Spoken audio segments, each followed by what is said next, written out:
Louie Lomeli got Bumpus on the ropes. A couple of those shots blocked, but went well with that third right hand to the head of Jeff Bumpus. And we're back with action live now in round 7, scheduled for 8. The scorecard of Al Bernstein would have Lomeli ahead by 4 points, having won 4 of the rounds. This is round number 7. I inadvertently called the referee George DeFabis. That is his brother. This is Mike DeFabis, so I just want to clarify that.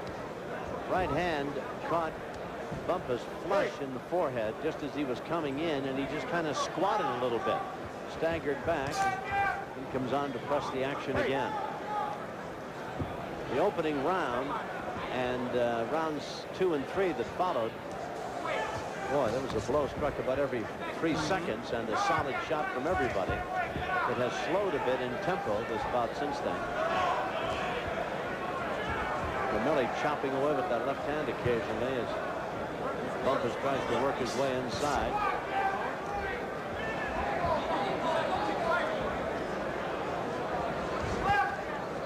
Bumpus working to the body and ties Lomeli up.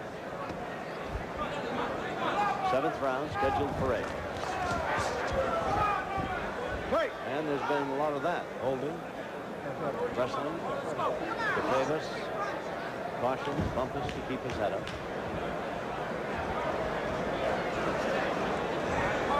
Lomeli slipping that jab.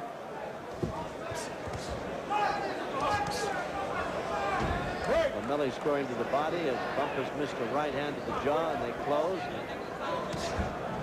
Now there's something Lomeli doesn't want to do, go with wild punches and leave himself open. Lomeli has really forgotten his jab in the last 3 or 4 rounds, and that's hurt him.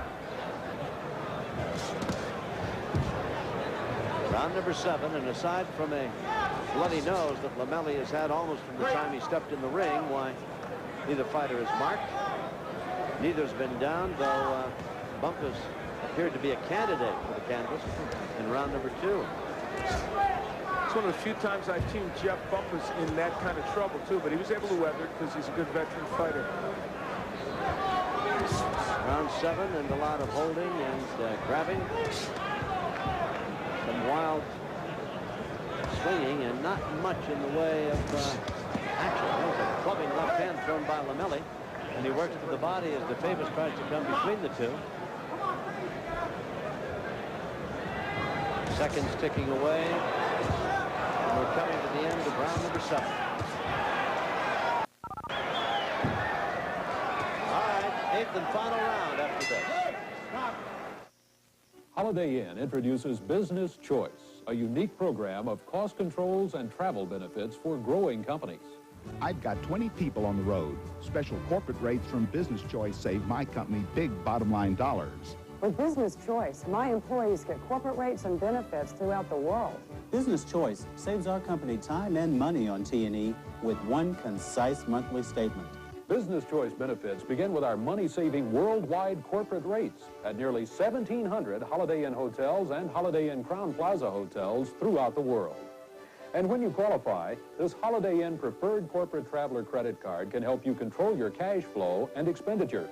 Call this toll-free number now for a pre-enrollment kit. You will also have the option of enrolling your employees in the Holiday Inn Priority Club, our generous guest recognition and awards program. Business Choice by Holiday Inn, the program created to meet the needs of growing companies like yours. Call now. And round number 8.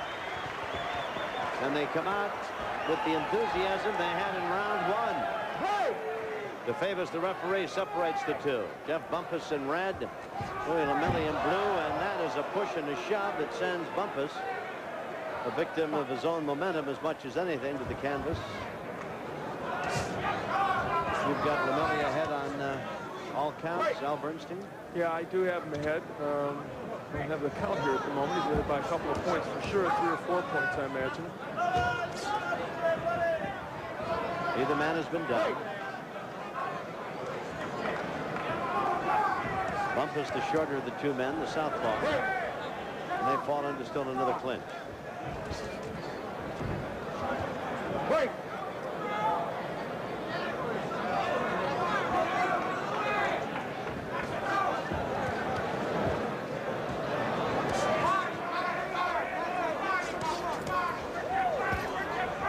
neither man really able to do much with the other. One or two punches thrown. There's a wild left by Bumpus, who then falls into a clinch and holds Lomeli up against the ropes. Bumpus forcing the action, drives Lomeli back. Break. It's a lovely spring evening here in Davenport. It is a bit warm. The building is full. Boy, is it ever. Yeah. Standing room only in this place. They're all here to see Michael Nunn, of course. He'll be headlining our show tonight. Tracy Harris-Patterson will be along in a bit against the tough veteran Sonny Long. It wasn't so nice the other day when they organized the big softball game for us here in Davenport. It was raining, but didn't matter. We played anyway. Ron May, a local attorney here, organized it. 10 Goose Boxing and ESPN and top-ranked people against local media. And Tom, we didn't do so good. We lost 16-6. Oh. Yeah, it was a I was trying to duel. think of an excuse. 16-6. I mean, boy. It was tough. Lomeli is having the best of it here in round number 8, although Bumpus continues to try to force his way inside, but Lomeli backs him off. In fact, swung around and was a little southpawish there for a moment. Well, Jeff Bumpus, I think, needs a knockout to win this fight, or would certainly need a dramatic 8th round. It hasn't been a bad round for him, but I don't think he's gotten the kind of round he needed. He drives Lomeli back. Lomeli uses the ropes, holds on, pounds in a punch or two in the ribs. Nice uppercut by Lomeli. Keeps working to the body. Bumpus can't quite seem to get on track. You know, it's hard to look real good against Jeff Bumpus because of his style, but Louie Lomeli, for a young fighter at 21, has, I think, shown very well. And for Jeff, it's been a tough outing, although the judges may see it differently than I have it. Well, there it is, the bell that brings us to the end of round 8 and the end of this lightweight bout. Although they were up over the lightweight limit, almost junior welterweights, really, at 138 and 137 pounds. But be that as it may, it was an agreeable figure, the weight that is for the two men. Neither man was down. Lomeli had a smear of blood from his nose almost from the opening bell. And Bumpus in trouble in the second round. Tough fight for both guys, and Bumpus pretty awkward and hard to fight. And Lomeli acquitted himself quite well, I thought.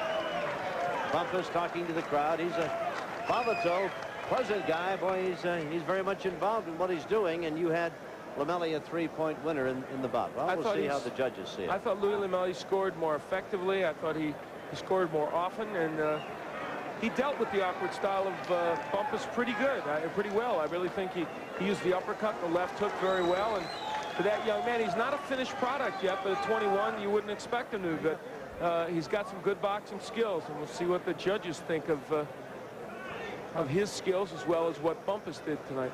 If Bumpus loses, it'll be a tough one. He's 24-5-1, and of the 5 losses, remember, he's been in against Hagen and Pazienza, and he was in there against Julio Cesar Chavez, and I mean, those are 3 of the very best in any division, and Lomeli, I don't think, quite falls into that category. So for Bumpus, this could be kind of a devastating loss for him, if indeed it's going to go that way. Yeah, if he loses, this one's going to hurt him badly. Michael Buffer has picked up all of the cards and has the official word. He's checking those, and for the official decision, here's Michael Buffer. Ladies and gentlemen, here is the official scoring. Gary Merritt scores the bout 77-76.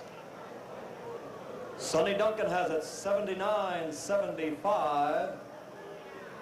And the referee, Mike DeFabis, scores the bout 79-75 for the winner by a unanimous decision, Louie Lomeli. Well, Al Bernstein, I've got to say you were right on with your 78-75. The judges saw it 77-76. Referee 79-75. Another of the judges 79-75. And Lomeli remains undefeated. He's 14-0. Ringside Report will be coming up in a bit. First, we'll pause for this.